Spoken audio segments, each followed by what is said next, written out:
temos... Então, nós temos uma ordem, né? Então, qual seria a diferença entre lei complementar e lei ordinária? É a questão do quórum, né?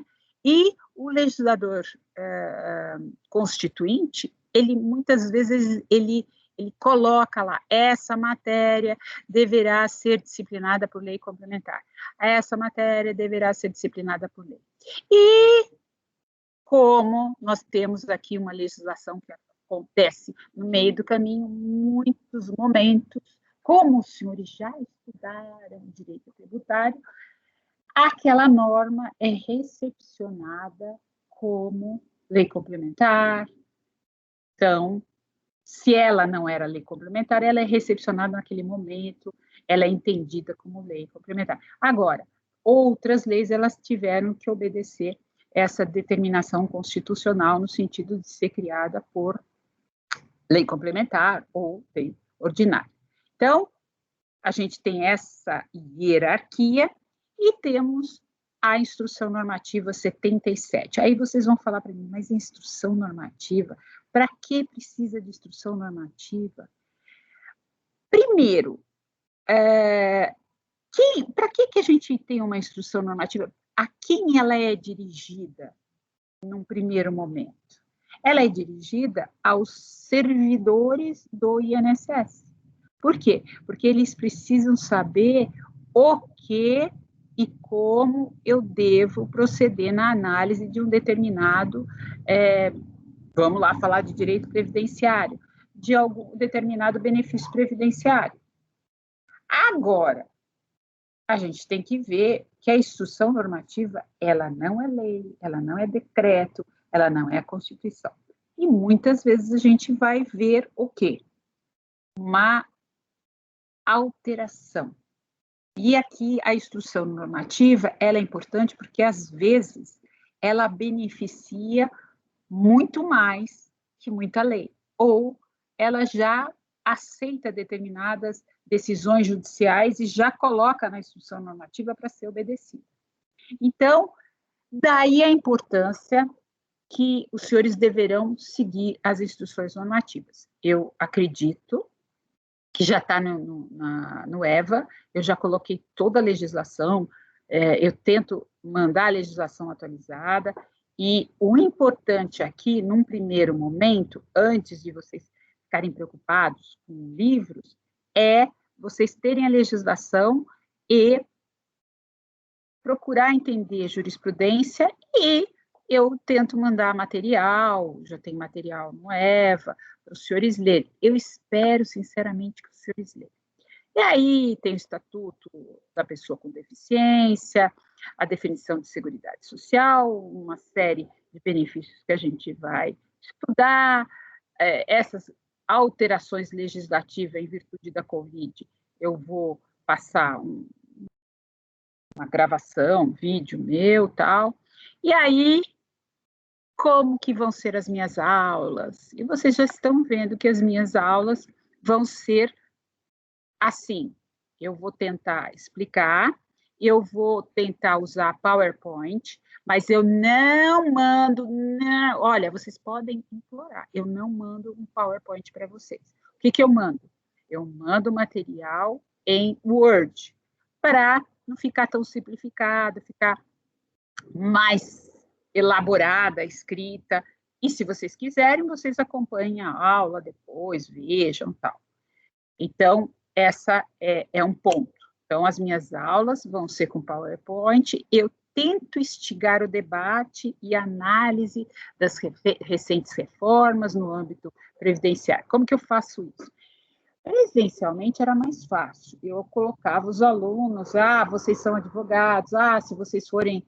Eu tento fazer aqui também na aula, né, por videoconferência, né, e o que acontece? Os alunos não me respondem.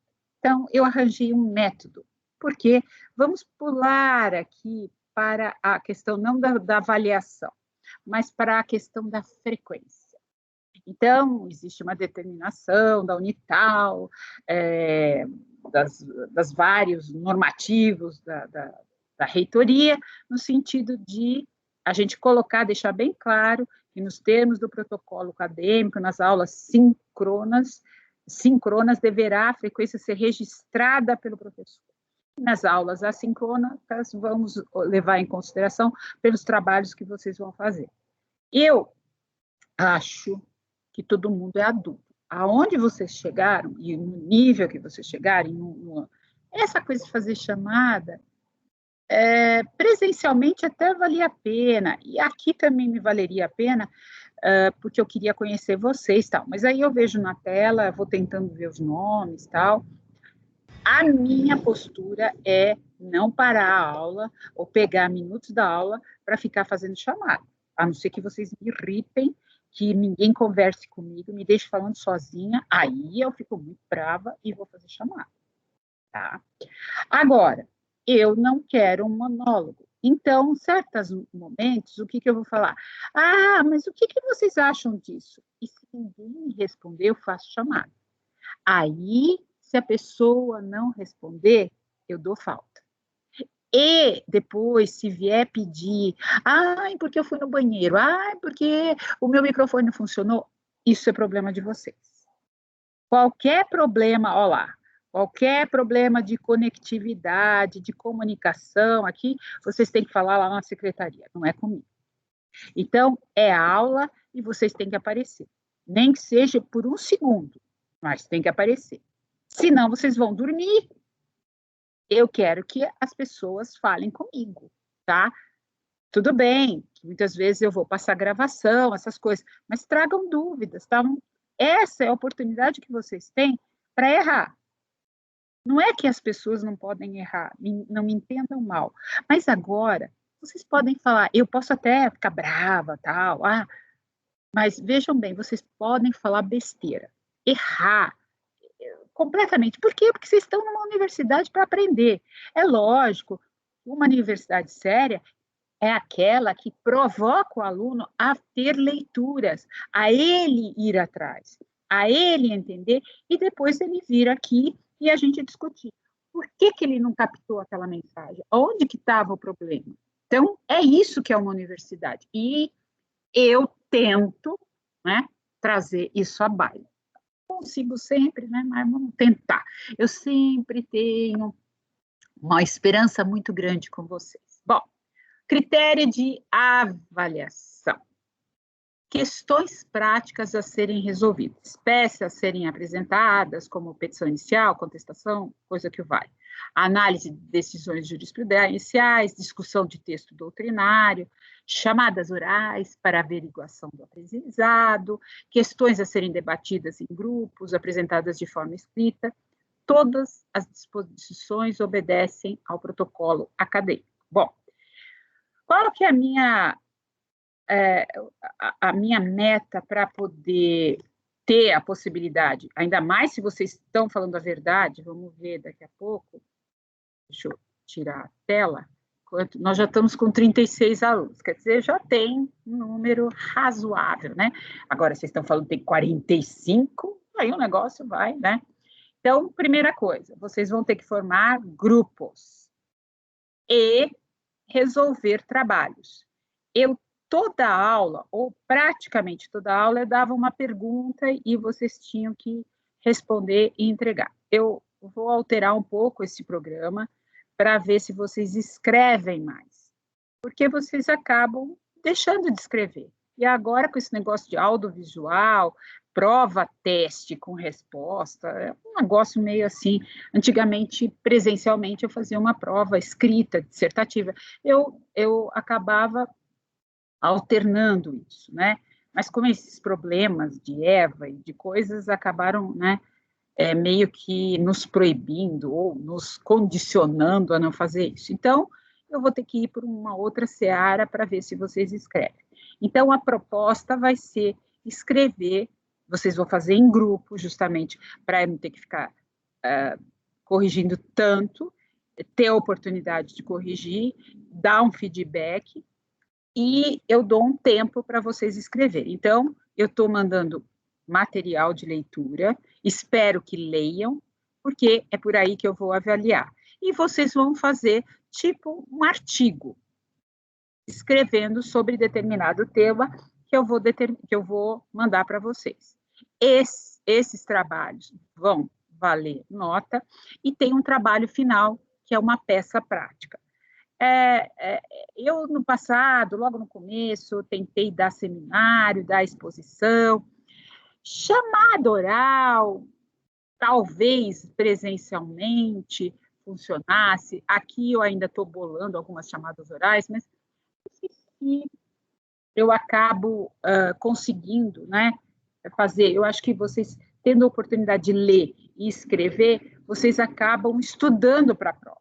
Adianta esse tipo de coisa, e vocês podem meditar mais, ler mais jurisprudência, porque a jurisprudência, hoje, ela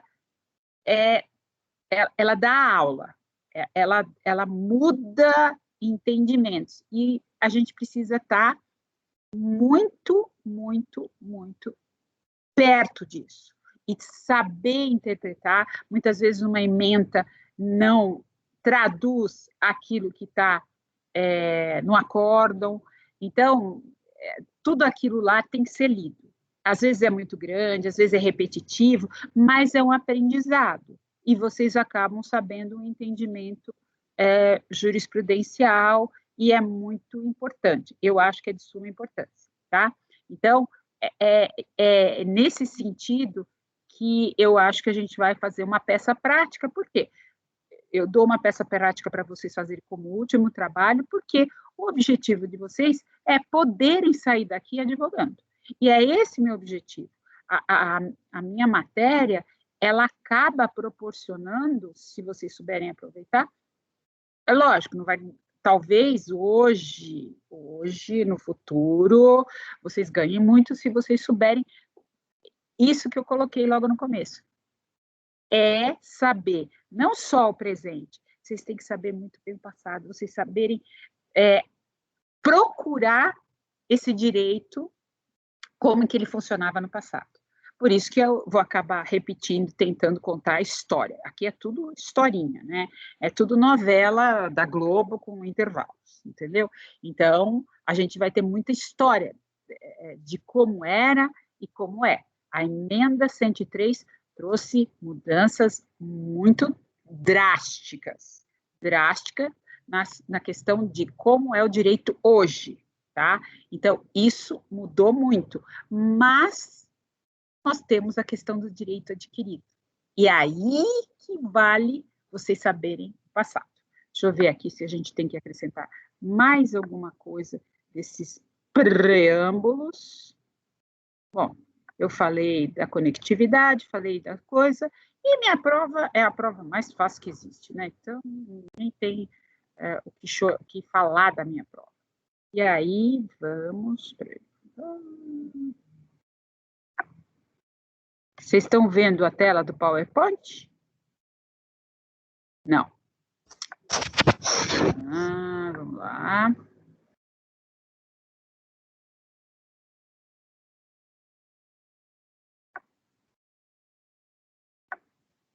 E agora? Sim, não, muito pelo contrário? Sim. Sim. Então tá. Então tá bom. Então, agora sim nós vamos começar de verdade. Agora é a nossa aula. Então, como eu falei para vocês... Professora, com licença, a senhora poderia ficar em tela cheia, se não for atrapalhar? Como assim? É, porque tá... você diz do PowerPoint? Isso. Espera aí, então, deixa eu colocar aqui. Vamos ver. Se eu consigo... Não atrapalha, é só vocês me avisarem, me falarem como que eu faço aqui. Vê. E agora? Para mim ainda continua... Está melhor, professora. Está melhor, obrigada.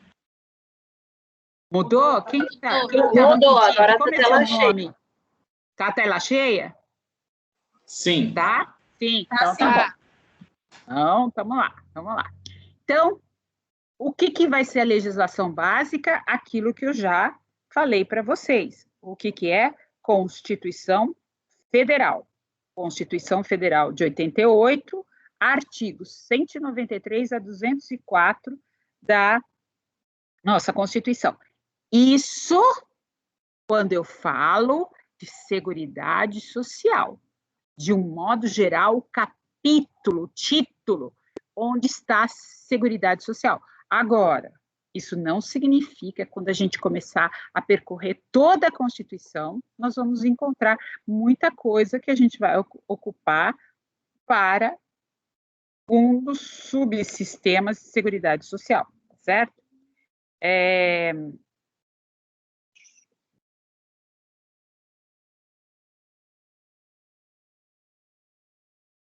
Então, as leis básicas, que eu já mencionei, 8.212, 8.213, 8.212 custeio, 8.213 é de benefícios previdenciários. Decreto 3.048, que regulamenta as duas leis, e teve alterações recentes do decreto 10.410, de 1º de julho de 2020. E aí, nós temos legislações específicas sobre assistência social, deficiente, está faltando aqui saúde, e coisas do tipo, e principalmente o quê? A Instrução Normativa 77. Essa é uma... 77, que é a mais importante. Óbvio que essas outras instruções normativas também foram importantes. A número 20, a número 45, a número 45, ela trouxe muito conceitos, conceitos no sentido de entender certos segurados, tá? Certos trabalhadores. E a 101 também, que é uma das instruções normativas, em alguns aspectos importantes, a 107 também. Atualizações, né, legislativas decorrentes de leis de mini-reforma e da emenda constitucional 103, que é de suma e mega importância, tá? E aí, aquilo que eu já mencionei logo no começo, nós encontramos dentro da ordem social, no capítulo 2, onde que está estruturado a Seguridade Social. Então, a ordem social, ela tem como base o primado do trabalho e como objetivo, o quê? O bem-estar e justiça sociais, tá? Então, a Seguridade Social, ela está dentro de uma ordem social que prima pelo trabalho, e esse trabalho e também tem como objetivo o quê? O bem-estar e justiça sociais, tá? Então, isso é muito importante. E aqui nós já temos uma primeira deixa da própria Constituição colocando o que é Seguridade Social, tá? Ela dá um primeiro conceito, vamos dizer assim, de Seguridade Social. Então, o que é a Seguridade Social? Ela é um conjunto integrado de ações, mas de iniciativa só do poder público? Não, do poder público e da sociedade, visando, destinando-se a assegurar que direitos? Qual que é o objetivo? Direitos relativos à saúde, à previdência e à assistência social. Então, a Constituição de 88 é a primeira Constituição que traça a Seguridade Social, e dentro da Seguridade Social nós temos subsistemas. Então, nós temos um grande sistema denominado Seguridade Social e subsistemas, saúde, previdência e assistência, tá? Coisa que não é bem assim em outros países, tá? E não era dessa forma nas constituições anteriores. Nós não falávamos em Seguridade Social. A Seguridade Social, ela surge na Constituição de 88, tá? E aí, existe uma polêmica, né? Sempre vai ter uma polêmica, se essa Seguridade Social é um direito fundamental de segunda ou terceira dimensão, ou geração para alguns, né? Pois tem natureza o quê? De direito social, que seria a segunda geração, ou caráter universal, natureza coletiva, de terceira geração ou terceira dimensão, tá? E aí a gente já começa a uma teoria, né? A gente precisa já abrir um parênteses aqui, que, por isso, a primeira aula é muita informação para a gente poder entender. E o direito é lindo por causa disso. Assim como o médico, o engenheiro, o aeronauta e outros, tem uma terminologia específica, técnica. Nós também temos uma terminologia. Ela é técnica, mas, ao mesmo tempo, se a gente for ver, ela é uma terminologia que, para alguns, eles vão entender uma coisa, para nós, do direito, é diferente. Então, quando a gente fala em seguro social, né, direito de segunda geração, para alguns, direito social, o que é esse seguro, né? A gente tem um seguro, olha lá, vamos lá para o direito civil. Como que funciona o seguro no direito civil, pessoal? Deixa eu já voltar para vocês, e assim eu vejo a carinha de vocês. E aí? Quero conversar. Agora eu voltei. E aí? O que é... Ó, vocês não têm direito civil com o Chechel? Não? Com quem que vocês têm? Com quem? Civil, quem tá ganhando é o Guga. Ah, Guga, então 10, Guga. Então vocês sabem o que é seguro. Nossa, olha, faz favor de não decepcionar o Guga. Eu quero saber o que é, como que é o seguro no direito civil. Quero ouvir alguém. Matheus. Matheus, você tem cara de quem sabe. Professora, eu não estou preparada para responder essa pergunta, não, tá? Eu não Vem para tive ainda. Chuta, Matheus! Raciocina, como que é o seguro do teu carro? Você tem carro? Teu pai tem carro? Não, só moto. Moto? Você não fez seguro da sua moto. Tá não. correndo risco, hein? Seguro do celular. Olha que estão roubando muito celular aí. Furtando ou roubando com arma, né? Bruna, você tem cara de quem sabe. Bruna Laís. Renato... Eu acho... fala, Bruna, fala. Vou chutar, tá, professora? Mais ou menos. Lá. Eu acho que o seguro no direito civil, ele resguarda um problema futuro que possa acontecer, só que no âmbito privado, vamos dizer assim. Tá ótimo. Explicação 10, maravilhosa.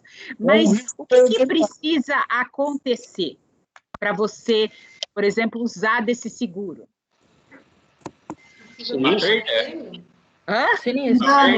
Sinistro. Quem falou sinistro? A Georgia? Eu falei. Carolina? Eu falei. Paga um prêmio, né? Todo mundo falou de sinistro. Tá. Muito bem. Então, no direito civil, eu quero ter um seguro de vida, eu quero ter um seguro contra acidente automobilístico, acidente de moto, proteger meu celular, até o computador, até o notebook. Então, eu vou ter um seguro, que é o seguro privado, que a Bruna falou muito bem. É um seguro privado. Então, eu vou garantir, no momento que eu tiver um dano, um sinistro, eu quero que aquilo que eu paguei conserte, certo? Tudo bem?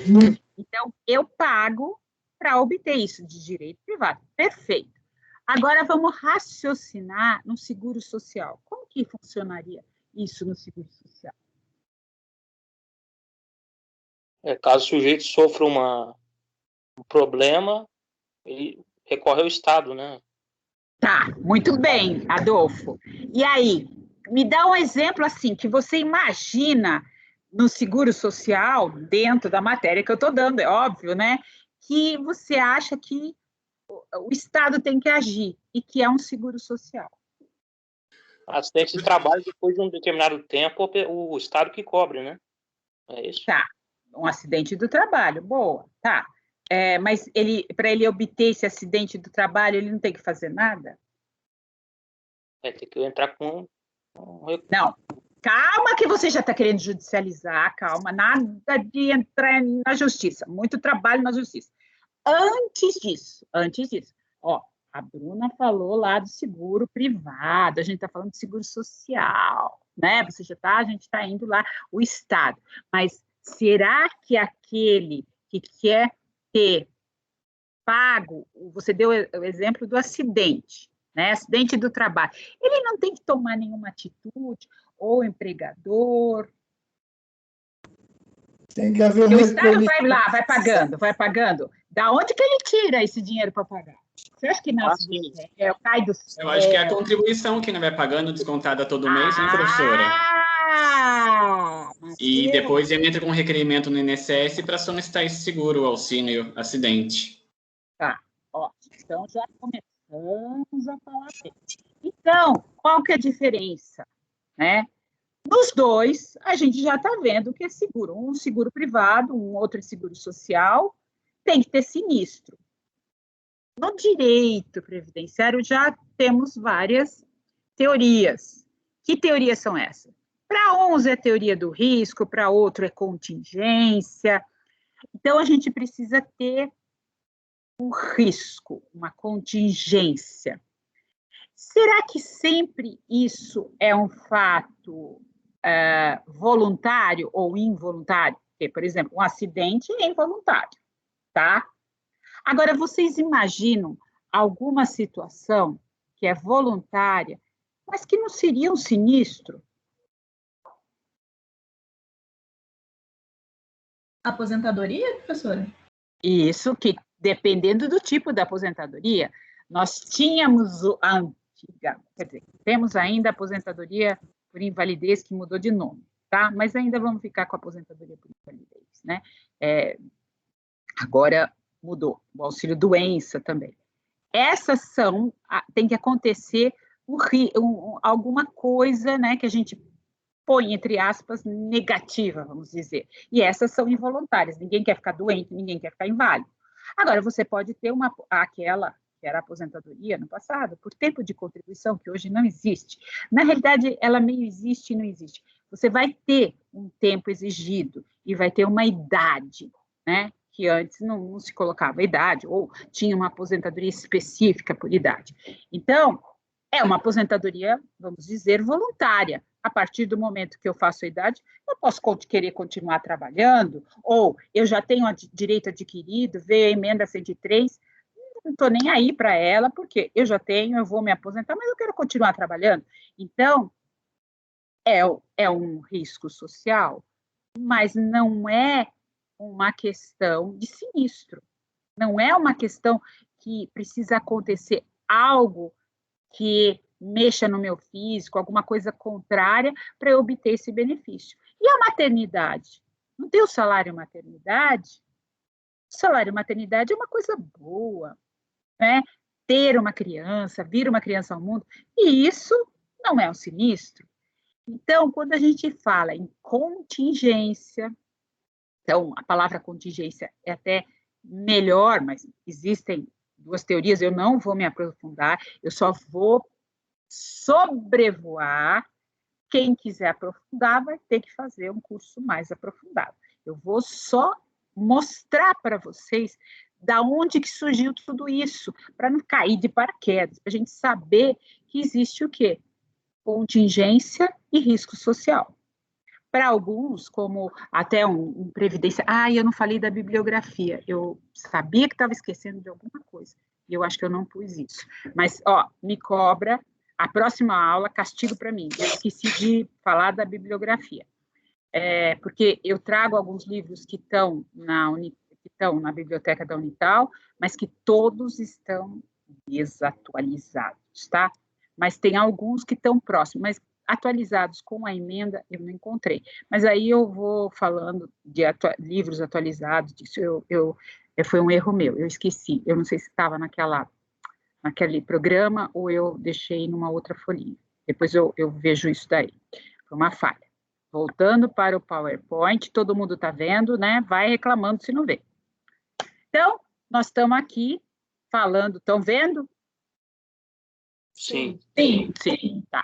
Então, nós estamos falando de seguro social, seguridade, grau máximo de proteção social, e aí, para alguns, terceira geração, E a questão da competência, né?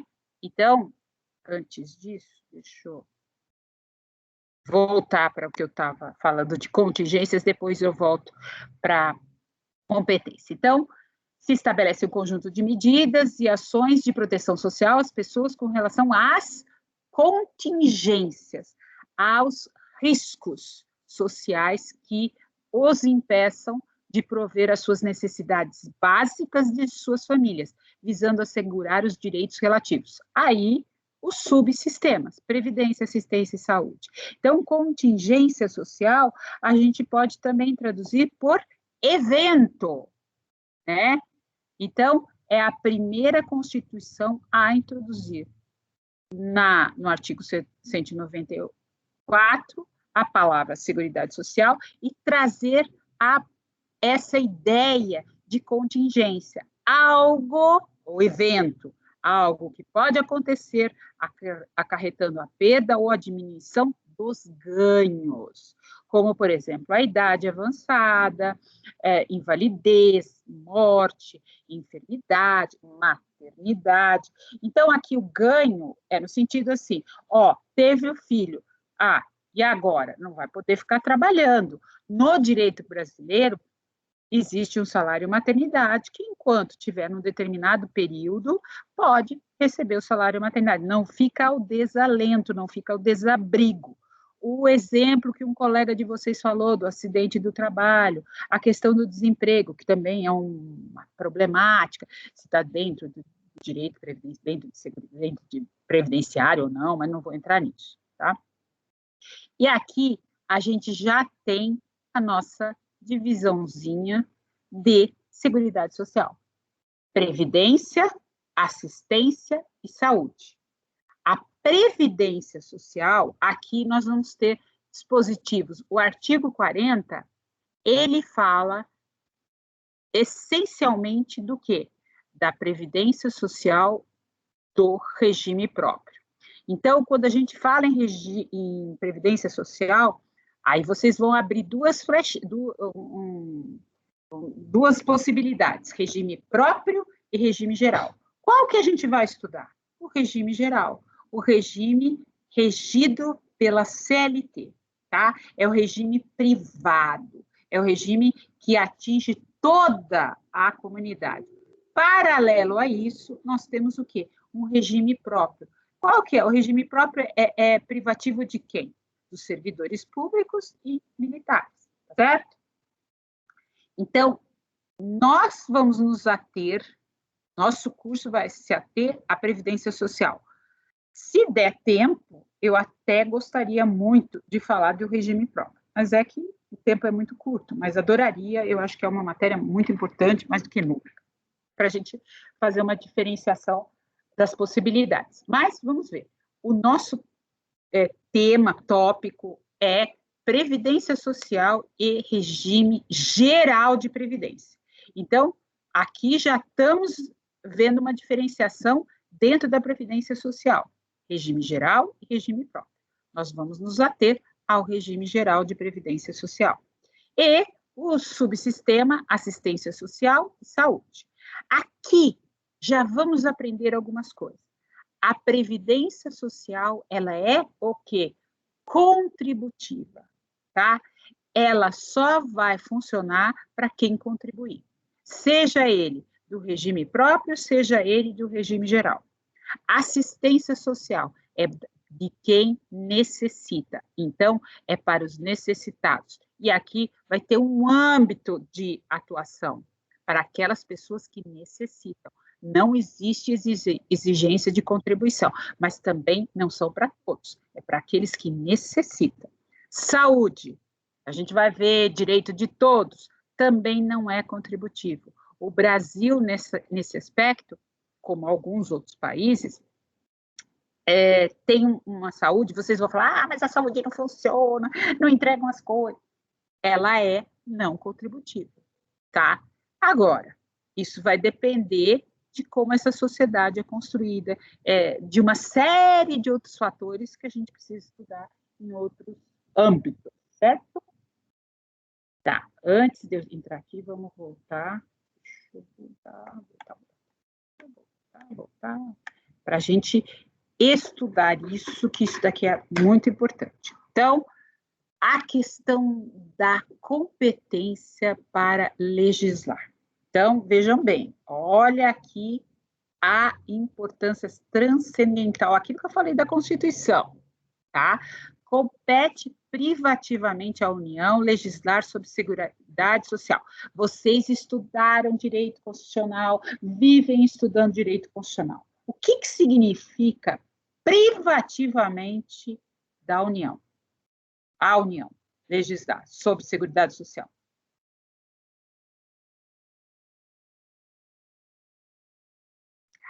Para ver a cara de todo mundo. Vai lá. Tem não, três cílios. Hã? Tem 3 cílios: privativo, concorrente e suplementar. Tá, perfeito. Até aí você já acertou. Eu quero saber o que significa privativo. Compete só ela, no caso? Só ela, exatamente. E só a ela, União, ela vai legislar sobre seguridade social. Tá. E ela vai legislar sobre seguridade social de que forma?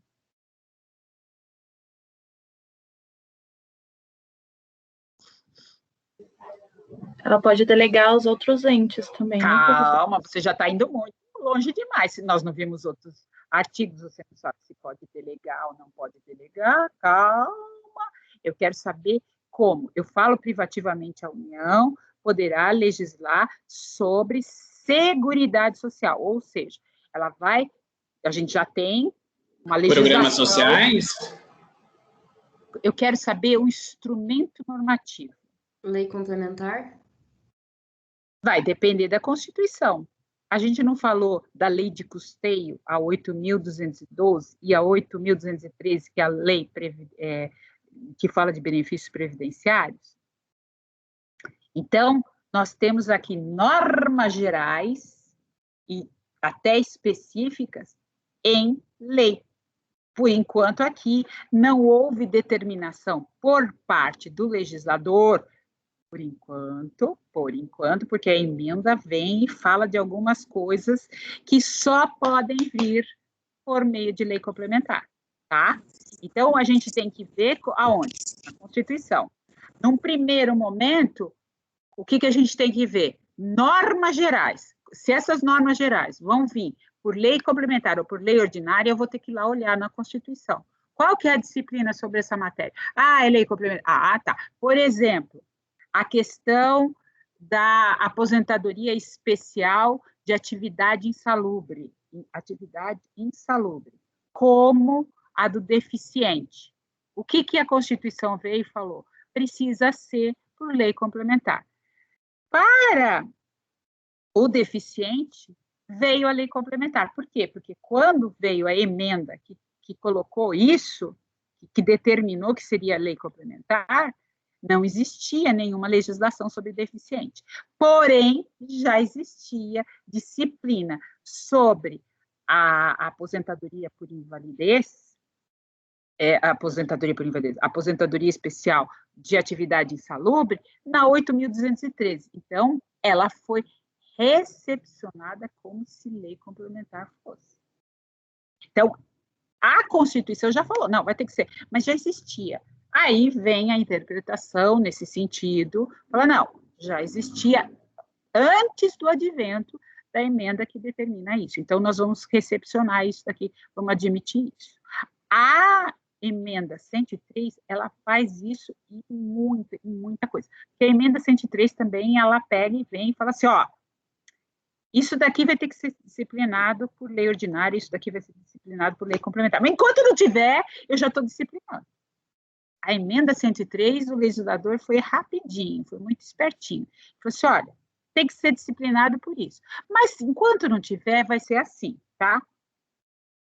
Então, vejam como a gente tem que toda hora ir investigar, verificar isso. Então, vamos lá voltar aqui, que eu preciso sempre voltar aqui, fazer que nem o meu aluno pediu.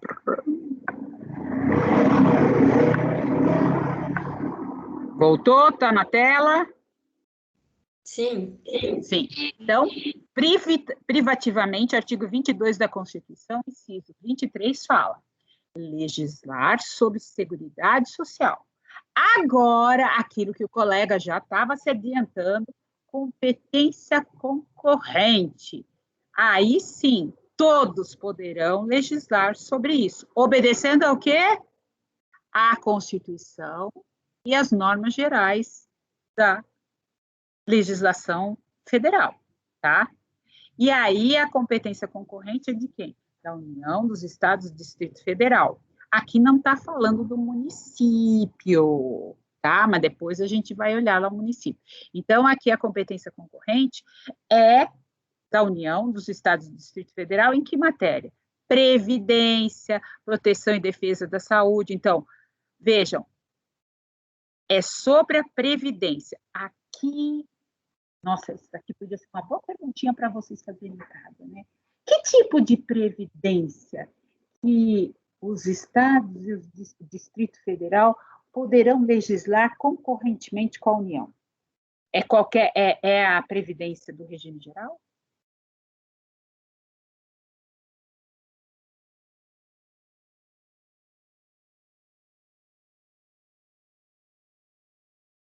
É a previdência dos servidores estaduais? Só dos estaduais? Ou municipais, né? Boa! Porque a gente vai ver lá também do município, que eles podem suplementar a legislação federal e estadual no que couber. Eles também têm servidores. Perfeito, exatamente. Olha, você matou rápido, hein? Pensei que ia demorar. Não, estou gostando da turma.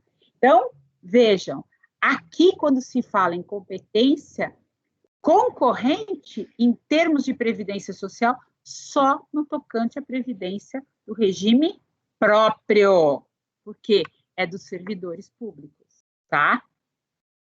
Proteção e defesa da saúde. Aí é uma competência concorrente, proteção e integração social das pessoas portadoras de deficiência. Nós temos uma lei complementar que fala, que tem a legislação, normas gerais, sobre as pessoas portadoras de deficiência. Mas nada impede que o Estado, o Distrito Federal e o município lá legislar sobre assuntos de interesse local, disciplinem matérias sobre pessoas portadoras de deficiência. O município é o que mais tem interesse. Por quê?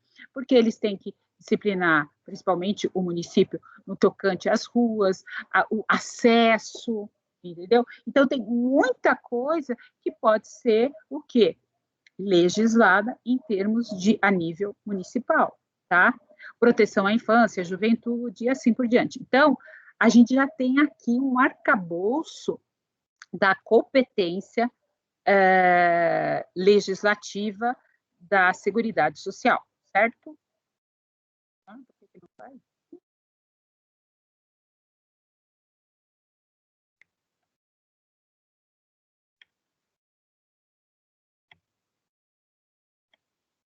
E aí, a gente já pode falar um pouquinho. Tá, foi rápido. Saúde, né?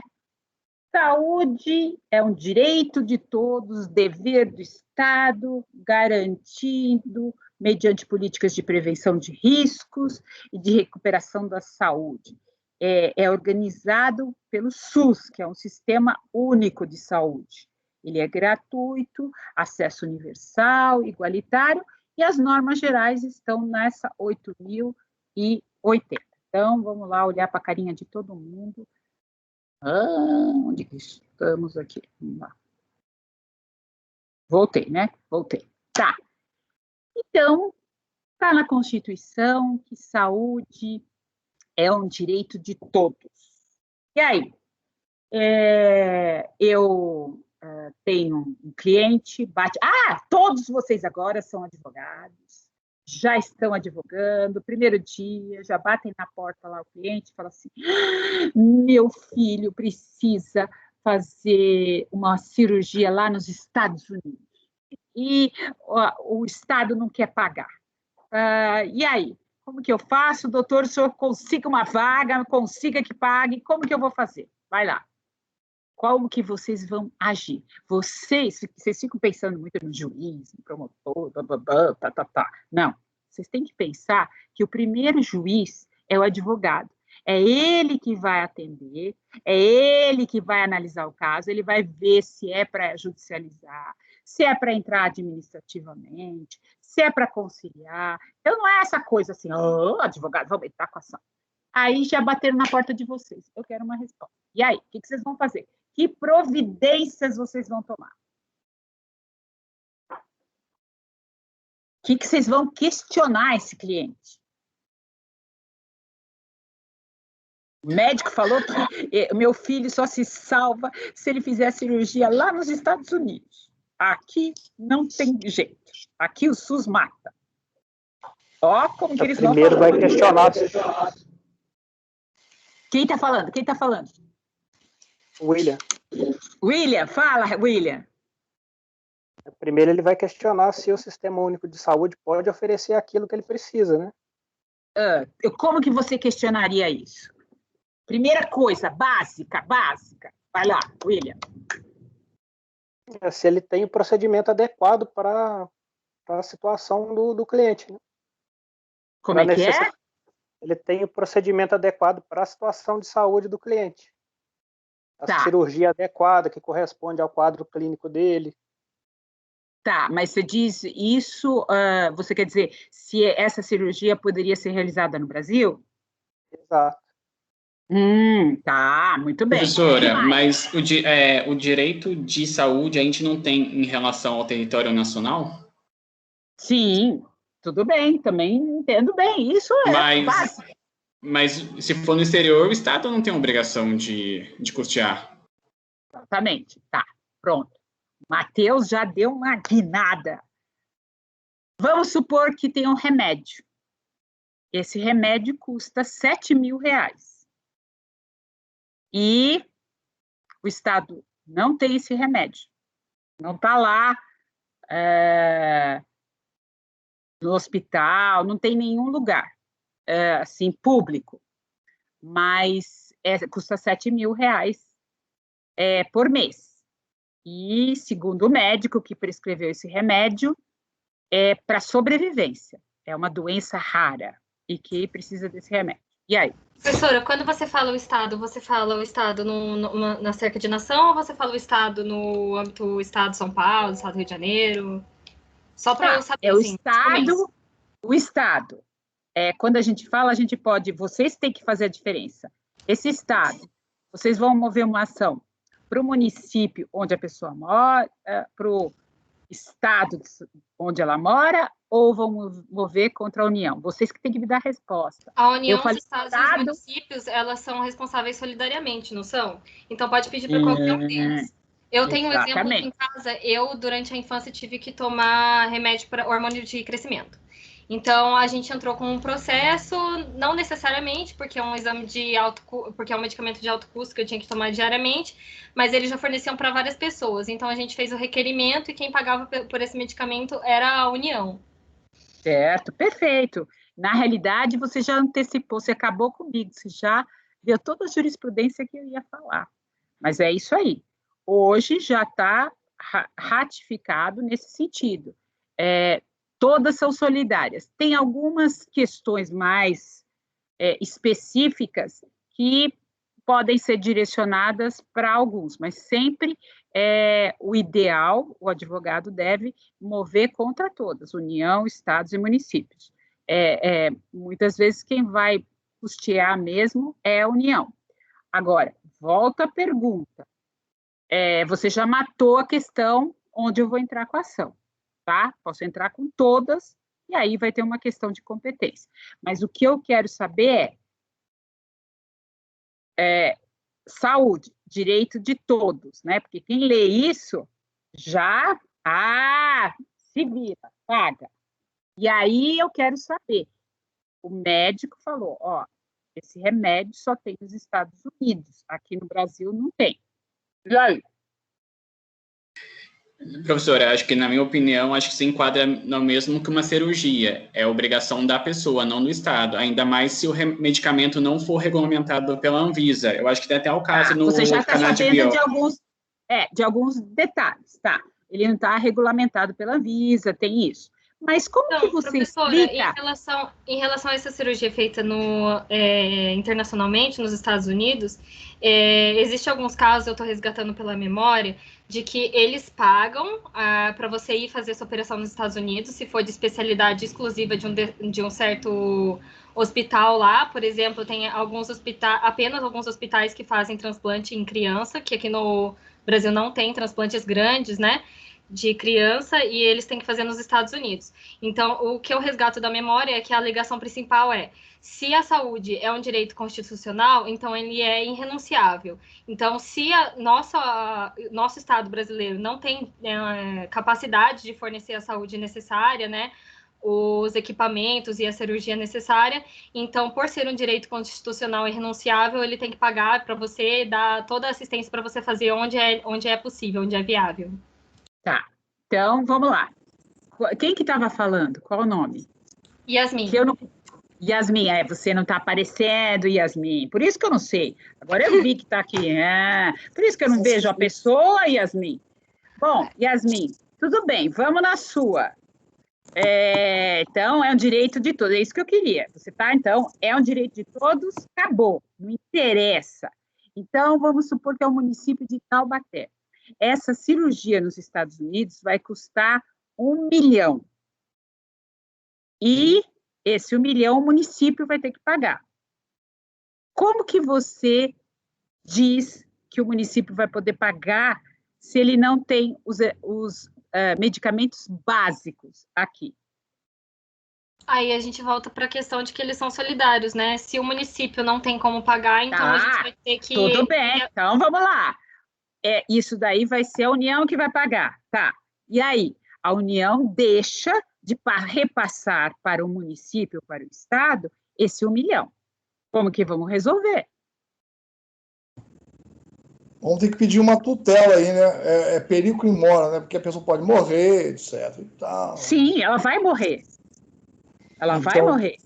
Agora, como que vocês falam de pagar? É um direito de todos? Não tem aí uma regrinha? Vocês não estudaram a teoria do possível, né? Dentro disso, quer dizer, não existe orçamento? Como que a União tem orçamento, o Estado tem orçamento, o Distrito Federal tem orçamento e o município tem orçamento. Eu preciso fazer a cirurgia agora.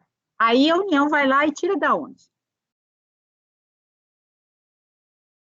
Existe um caráter social, né? Então tá, tudo bem, caráter social. E eu deixo de dar medicamentos básicos para o município de São Paulo. Eu acho que... Taubaté. Porque, veja bem, a União, ela vai pagar esse 1 milhão. E ela vai... Onde que ela mora? Ela mora em Taubaté. Aquele município vai deixar de receber 1 milhão. Eu acho que a palavra-chave, professora, é todos, né? Então, tipo, esse repasse de que não vai ter de 1 milhão vai afetar as outras pessoas que não vai ter essa verba da saúde. Então, vejam bem, quando a gente fala... Vamos voltar agora... Voltar ao coisa. Então, quando a gente fala direito de todos e dever do Estado garantido mediante políticas de prestação de riscos e de recuperação da saúde, primeiro, a gente tem que ver tudo isso que vocês falaram. Primeiro, teve um colega de vocês que foi muito presente quando eu falei da cirurgia. Essa cirurgia só é no exterior mesmo? Eu tenho condições de fazer aqui? A colega, ela trouxe assuntos mais específicos. Porque também o judiciário gasta o dinheiro como se fosse do bolso, sabe? É fácil gastar o dinheiro alheio. Então, o judiciário pega e fala, não, vai fazer cirurgia lá, a União que pague. E a União está ficando sem dinheiro. Aí, resultado, quando você precisa de insumo para vacina, você precisa de uma coisa básica, remédio para colesterol. Não tem. Os postos de saúde não tem. Por que não tem? Por causa de remédios. E o que acontece? Quando existe um remédio raro, esse remédio raro tem que ser questionado, e hoje em dia tem vários estudos nesse sentido, dentro do sistema de saúde, Ministério da Saúde, Secretaria da Saúde, e assim por diante, cada ramo. Então, você tem que ver que o direito é de todos e dever do Estado, e aqui tem uma palavra, dentro do seu orçamento, dentro do possível. Isso daqui depende da estrutura do Estado, e aí quando eu falo Estado, é nação e como ela foi desenvolvida. Estados, né, nações bem desenvolvidas, essa questão é muito fácil de ser resolvida. Ela vai com tratados, ela vai com trocas, ela não tem tanto gasto. Ela coloca essa pessoa em outro país para fazer uma cirurgia rara. Agora, ela não pode custear. Se ela for custear todas essas questões raras, as questões básicas deixam de ser assistidas. Então, quando a gente lê direito de todos e dever do Estado, não é um abra de sésamo, é dentro do orçamento existente, dentro da matéria do possível. É lógico que certas situações são prementes, então não dá para a gente pegar e falar assim, ó, vou lá, tudo tem orçamento, pessoal, tudo tem que ser analisado, não com essa força assim, ó, tem que pagar, é obrigação do Estado, é social. Não, primeiro tem que ser analisado se aquele remédio eu não tenho um componente parcial, alguma coisa que o próprio SUS pode adquirir. Tem muito remédio que já tinha sido analisado, aprovado pela Anvisa e simplesmente o Ministério da Saúde não sabia e que ele poderia comprar. E comprar não aqueles preços exorbitantes. Por que eu enfatizo isso? E, infelizmente, a gente não pode ter um curso de saúde. Porque muitas vezes existem laboratórios por detrás disso e que ingressam com ações de doenças raras e que as pessoas não têm absolutamente nada. E tudo é pago por esses laboratórios. Assim, muitas, mas muitas ações inimaginárias. Vocês não imaginam como. E num primeiro momento, o judiciário concede. Por quê? Porque é uma situação premente, não analisa que doença é essa, que sintomas são esses. Tá? Eu tive um caso de uma doença rara que as pessoas, elas suam, elas têm problema de coração e dá problema de visão, e que elas têm uma probabilidade, assim que é descoberta a doença, de morrer em 10 anos, tá? Então, como que foi descoberto? Foi descoberto no hospital que determinada pessoa, por volta de 60 anos, que teria morrido do coração e que já tinha essa doença, tá?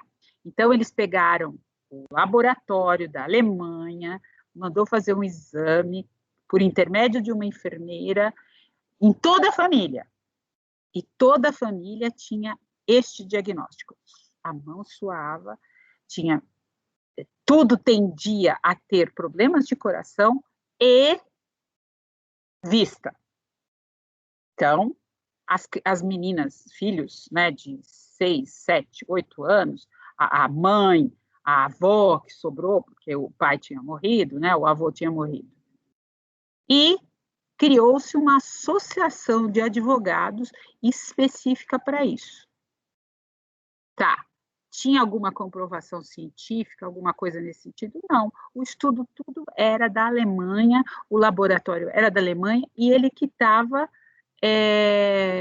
fazendo tudo. Quando eu fiz uma audiência, o que aconteceu? A mãe das meninas que estava pedindo o remédio, 3 filhas, cada caixa de remédio para um mês é de R$10 mil. E, num primeiro momento, foi concedido, tá? Ela recebeu as caixas, e não abriu. E estava esperando a enfermeira aplicar, a enfermeira. Aí, quando você pede para o médico vir explicar, falar de que doença é, não comparece, não sabe. E tudo assim, criado um sistema que estava sendo ingressado com ações dirigidas Taubaté, São José, Tremembé, tudo isso aí. E o tribunal, porque no primeiro momento foi negado, o tribunal que concedeu. E as caixas vieram. A União teve que entregar, porque foi uma determinação judicial, e aí disso. Agora, vocês imaginem 30 mil reais parados em casa, sem, a moça nem sabia o que fazia.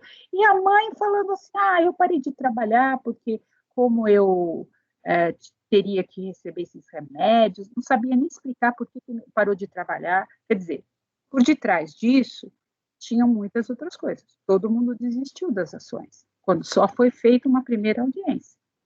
Então, isso daí, eu estou só falando, é um alerta. E como as pessoas leem esse direito de todos e dever do Estado. Tudo bem, é um direito de todos e um dever do Estado.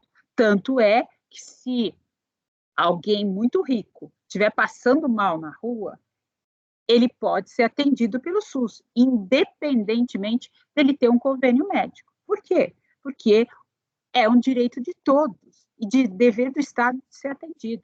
Tem um estrangeiro aqui no Brasil, está de passagem, passando mal. É um direito também desse estrangeiro ser atendido, tá? No hospital, não se vai deixar a pessoa morrer, vai dar um atendimento. Aí, depois, as cobranças, as outras necessidades, vai se ver depois. Mas é um direito de todos. Agora, é por causa disso que uma estrutura pública, ela não pode ir para frente. Se você começar a liberar tudo, sem ter limite orçamentário, e fora, esse limite orçamentário é legal, é constitucional, ele existe. Então, a gente tem que observar isso. Tudo bem, pessoal?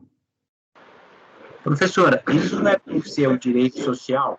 E aí, sim, nós estamos falando em direito social. Então, desde o começo. O direito social, ele não pode exigir da comunidade um esforço, um ônus maior do que o razoável. Se você vai dar remédio para um e vai tirar remédio de um monte, não é aceitável isso socialmente.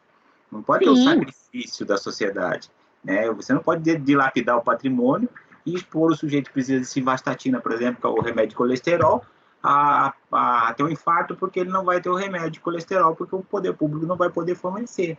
Acho que... Exatamente, não, perfeito, exatamente. Esse, né?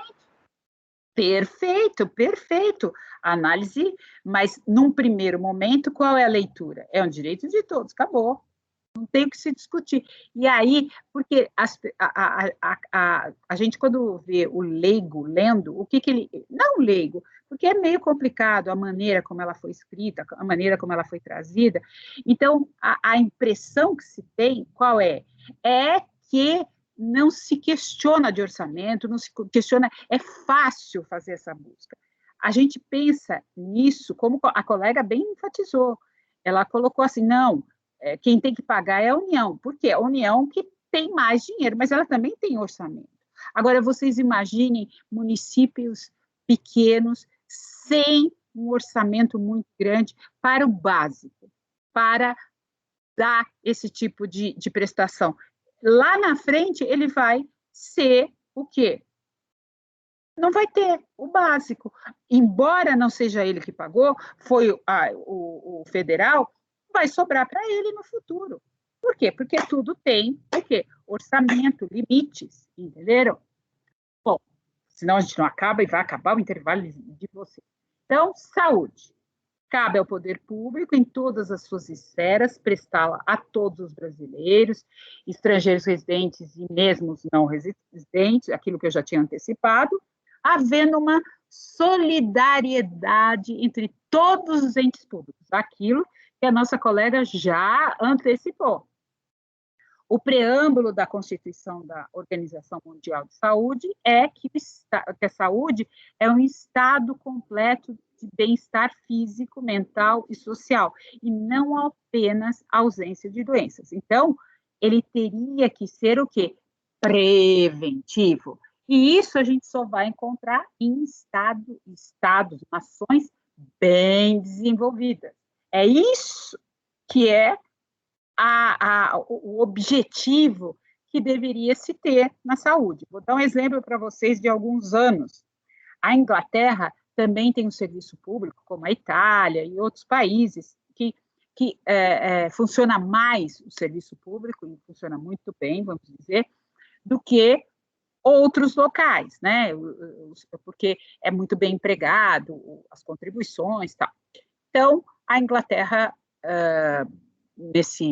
nessa coisa de preventivo, notou que uma gama de seus cidadãos estava muito obesa, mais jovens, é coisa. Então, chamou, né, os médicos chamaram os adolescentes junto com os pais, dizendo assim, olha, nós vamos fazer um programa aqui para que seus filhos, né, e mesmo adultos, sigam este programa para que não tenha essa obesidade. E vocês vão assinar um termo aqui de responsabilidade para obedecer a esse tipo de coisa. E eles assinaram, tal, e aí se questiona, né? Mas, nossa, por que fazer isso?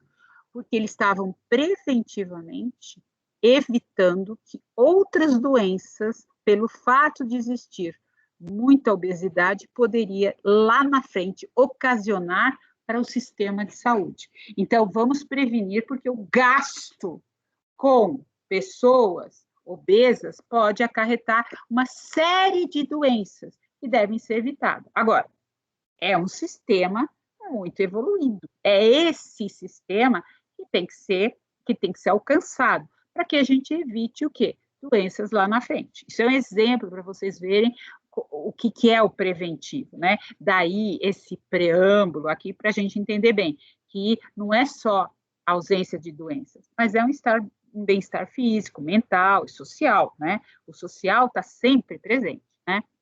E aí, nesse artigo 4º, né, fala que o conjunto de ações e serviços de saúde prestados por órgãos e instituições públicas federais, estaduais e municipais, da administração direta e indireta e das fundações mantidas pelo poder público constitui o quê? O Sistema Único de Saúde, que a gente já tinha falado, que é o que nós temos, né? E eu esqueci de pôr amplo, ninguém reclamou, né? Tinha que reclamar.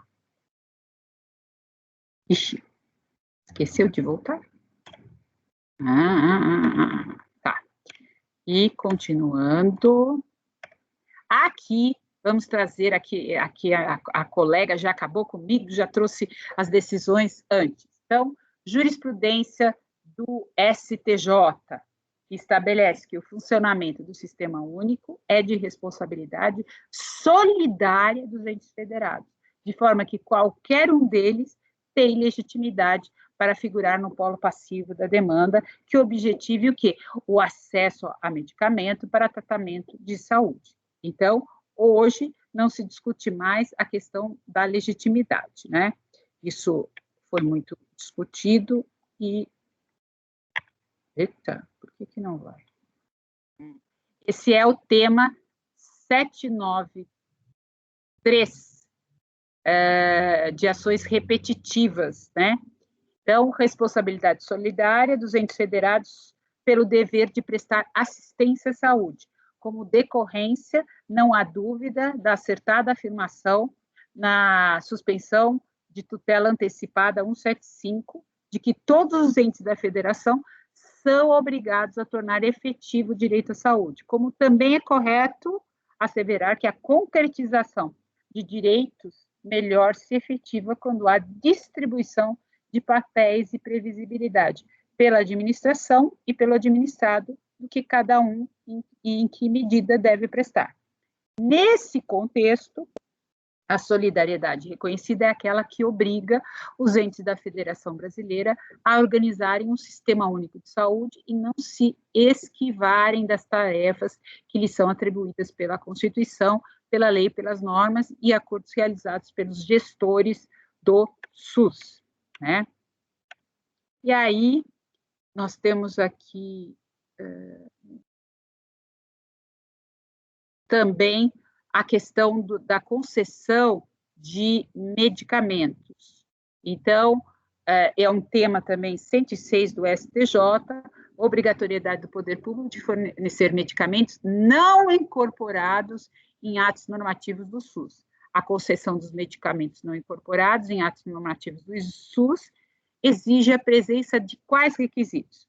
Comprovação por meio de laudo médico fundamentado e circunstanciado, expedido por médico que assiste o paciente, da imprescindibilidade ou necessidade do medicamento, assim como da ineficácia para o tratamento da moléstia dos fármacos fornecidos pelo SUS, incapacidade financeira de arcar com o custo do medicamento prescrito, exigência de registro de medicamento na Anvisa, como o colega também já colocou.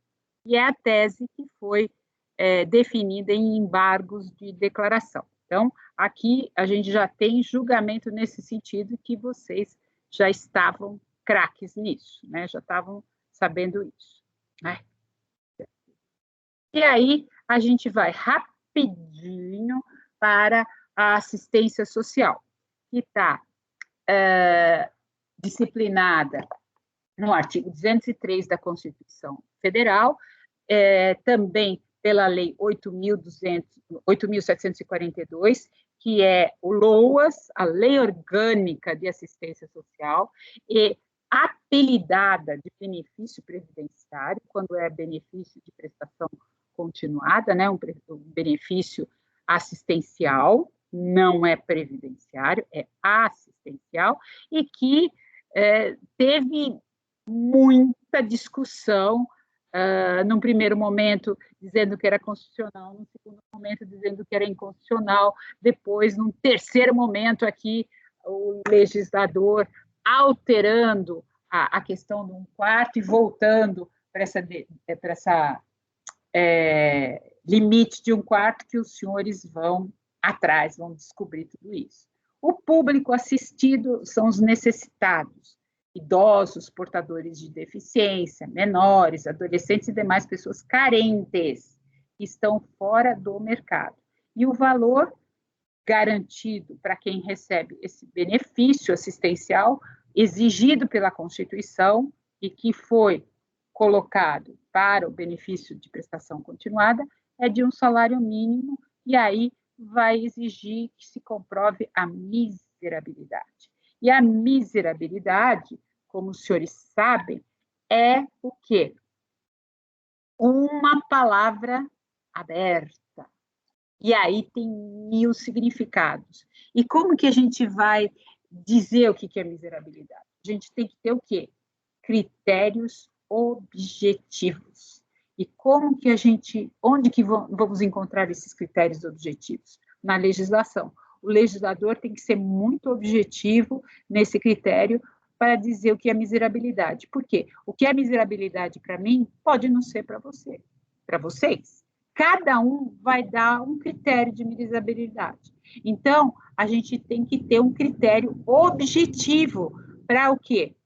Manter situações distoantes, um receber e o outro deixar de receber. É isso que a gente tem que procurar, observar e fazer críticas para o legislador, que o nosso legislador não funciona, e vocês vão ver que nessa questão de benefício assistencial, quando ele foi acionado para legisle e dê um critério objetivo para o benefício assistencial, ele ficou silente, tá? E aí o judiciário, cada um dando uma interpretação, cada um concedendo com seus critérios e não com critérios objetivos. E isso é ruim, porque alguns recebem, outros não recebem, tá certo? Tudo bem? Dúvidas até aqui? Muito complexo, muito complicado ou tudo muito fácil? Eu acho que é tudo muito fácil. Eu acho que está tranquilo ainda, professora, porque querendo ou não faz parte da vida da gente, né? Ou pelo menos dos nossos familiares. Isso, boa, Matheus. E aí, pessoal? Então, como que a gente vai atuar? Então, hoje, vamos ver, 38, até aqui, né? Vamos pegar uma listinha aqui, fazer uma listinha, baixar uma lista de presentes. Tá. Isso não significa que eu colocarei pautas para vocês, né? Só para eu saber quem que está aqui. Eu já estou vendo aqui umas carinhas, e eu quero ver sempre mais carinhas. Tem aqui umas carinhas, mas não tem carinhas. Eu tenho os nominhos, J.A. e C, que ela falou, Yasmin, ela conversou, e alguns que eu acabo, eu vejo alguns que estão presentes aí responderam, eu começo a conhecer, que é o Adolfo, o Matheus, a Bruna, a Renata, a Georgia, o José Lemos, a Carolina, que estão aqui aparecendo, e que, em alguns momentos, conversaram, tá?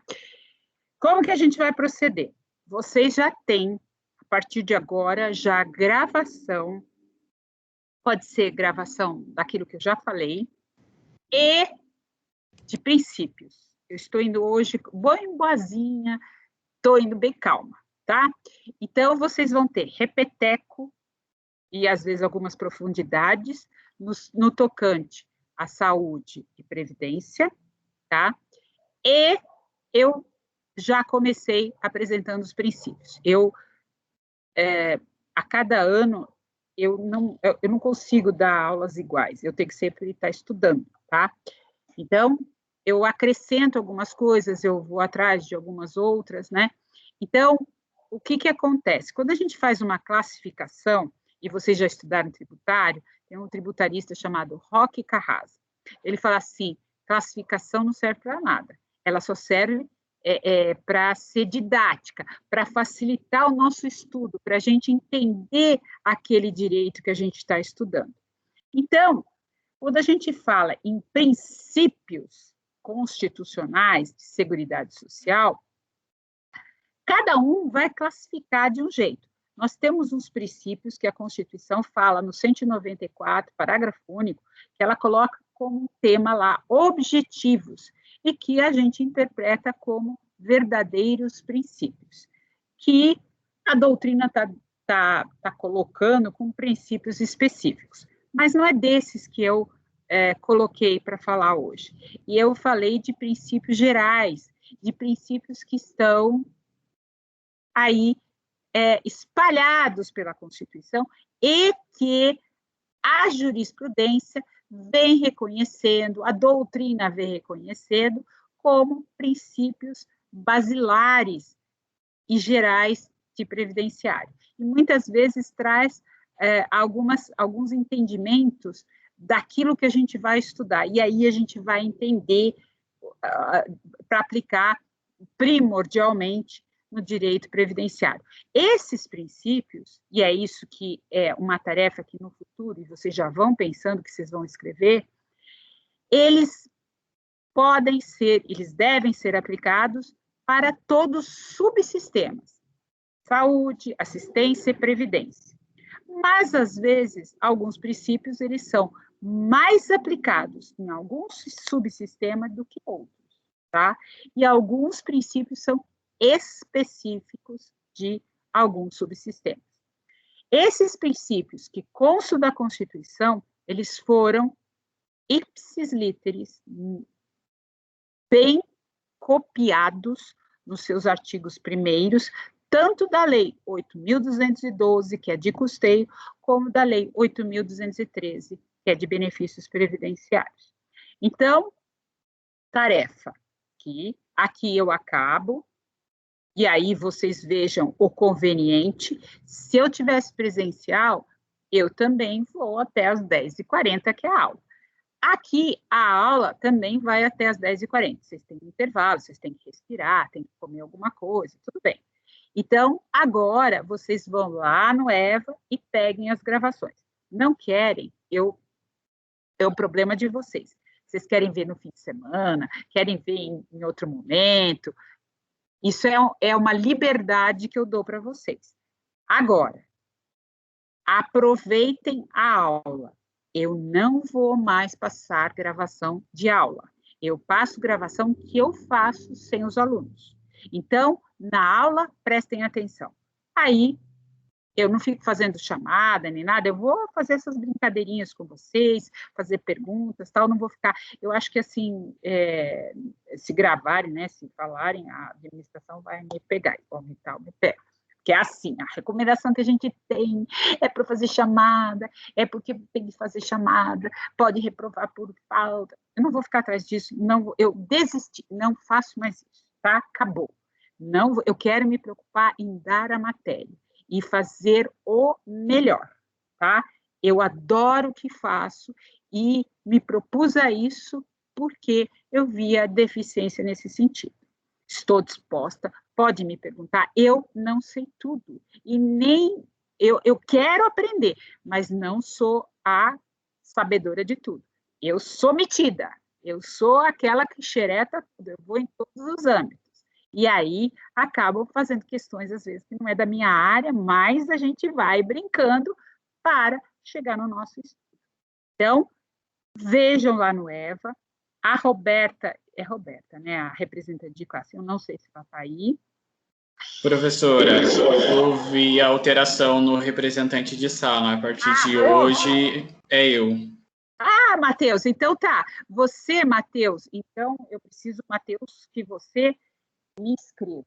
Espera aí, deixa eu ver agora onde que está meu e-mail, oh my God. Ah, então, vamos fazer o seguinte, e-mail. Você tem celular? Você pode me passar o seu celular? Sim, posso falar? Você pode falar na frente de todo mundo? Tá aí no grupo da sala, então. Então tá. Então, Matheus, pode me passar? Fala. Tá, o DDD é 12 982 05 98205 1231. 1231. O que eu vou fazer? Eu já vou te colocar... É 31, tá bom? Não sei se ficou 81 ou 31. 1231. 1231, tá. Eu vou te mandar, já te mando eu te mando o meu e-mail, você me escreve, porque aí eu mando todas as comunicações para você, e aí você pega as reclamações do povo, tá? Primeira tarefa, Matheus. Combinado. Todo mundo tem que mandar para o Matheus. O Matheus vai pegar um número de alunos e vai fazer uma divisão. Eu quero grupos, no máximo de 6 alunos, no máximo, entendeu? Porque senão vira bagunça, tá? E vocês vão ter que fazer, eu sinto muito, mas não tem jeito, para ficar mais fácil de eu poder corrigir e poder ter atenção com vocês, eu vou ter que ter isso. E aí vocês vão fazer grupos de 6, você já tem tempo agora para bolar isso e ter. Não venham com conversa depois. Ah, eu esqueci, não tenho grupo. Bom, problema de vocês. Segundo, eu vou ainda passar trabalho. Quando eu passar trabalho, eu vou passar no EVA, vocês vão fazer em arquivo Word, porque eu depois pego isso aí, eu vou corrigir. Então, vocês vão pôr o nome dos componentes. Ah, esqueci. Esqueceu, adeus. Azar de quem esqueceu. E é o seguinte, é prazo e entregou, adeus, não tem mais prazo. É aquilo. Esse é o trabalho de vocês, tá? Por isso que eu vou tentar ser, eu falo demais, eu vou tentar dar uma parte da aula e a outra gravação para vocês poderem se reunir, conversar, fazer como que eu vou pesquisar, como que eu vou fazer esse tipo de trabalho. Eu mando muita leitura. Eu tento mandar bastante decisões, acórdãos, vocês têm que ler. Eu acho que eu já coloquei tudo isso no EVA, mas aí depois vocês dão uma olhada, o Matheus vai fazer todas as reclamações, vai fazer uma listinha de reclamações para mim, tá bom? Combinado, tudo bem, professora? Pessoal? Uma boa noite, muito obrigada, um abração para vocês, durmam bem, estudem muito, comecem a ler a Constituição a partir de hoje, e 8.213, todos os dias. Tchauzinho. Obrigada, professora. Tchau, boa noite. Tchau, professora, até já. Boa noite, professora. Boa noite.